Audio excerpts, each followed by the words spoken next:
നമസ്കാരം, ഞാൻ റൂസോ. ഞാൻ ഇന്ന് വന്നത്, നമുക്കറിയാം, നമുക്കെല്ലാവർക്കും ഒരുപാട് ലക്ഷ്യങ്ങളും ആഗ്രഹങ്ങളും ഒക്കെയുണ്ട്.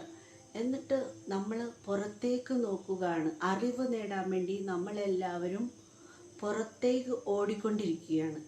എന്നാൽ നിങ്ങളൊന്ന് മനസ്സിലാക്കുക, ഈ അറിവെല്ലാം നമ്മുടെ ഉള്ളിൽ തന്നെ ഉണ്ട്.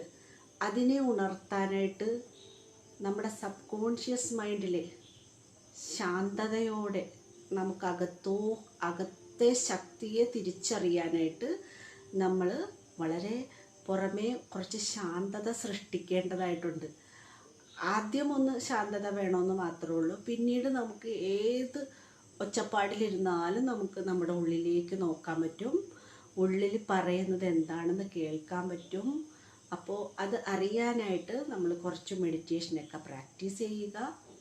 അതിലൂടെ നമുക്ക് നമ്മുടെ ഉള്ളിൽ നമുക്കെന്താണ് വേണ്ടത്, നമ്മൾ എന്തിനത് ചെയ്യണം എന്നൊക്കെ നമ്മുടെ ഉള്ളിൽ നിന്ന് തന്നെ പറയുന്നത് കേൾക്കാൻ ശ്രമിക്കാൻ വേണ്ടി എങ്കിലും നമ്മുടെ അകത്തേക്ക് നോക്കുക. നമ്മുടെ അകത്ത് ഉള്ള ശക്തി എന്ന് പറഞ്ഞു കഴിഞ്ഞാൽ, ആത്മാവിൻ്റെ ശക്തി എന്ന് പറഞ്ഞു കഴിഞ്ഞാൽ, ആത്മാവ് ഒത്തിരി ശക്തിയുള്ളതാണ്. നമ്മൾ പ്രതീക്ഷിക്കുന്നതിനേക്കാളൊക്കെ വളരെ വലിയ കാര്യങ്ങൾ, നമുക്ക് ഒരുപാട് മഹത്വമുള്ള കാര്യങ്ങൾ നമുക്ക് ചെയ്തു തരാനായിട്ട് ഈ ആത്മാവിന് കഴിയും. അപ്പോൾ നമ്മൾ ഇപ്പോൾ അമ്പലത്തിലൊക്കെ പോയിട്ട് നമ്മൾ ദൈവത്തിനെ പാടി പുകഴ്ത്താറുണ്ടല്ലോ, അതുപോലെ നമ്മുടെ ഉള്ളിലുള്ള ശക്തിയെയും നമ്മൾ സ്വയം പാടി പുകഴ്ത്തി അതിനു വേണ്ടതൊക്കെ ചെയ്തു കൊടുക്കാൻ തുടങ്ങിയാൽ നമ്മുടെ എല്ലാ ആഗ്രഹങ്ങളും സാധിക്കും.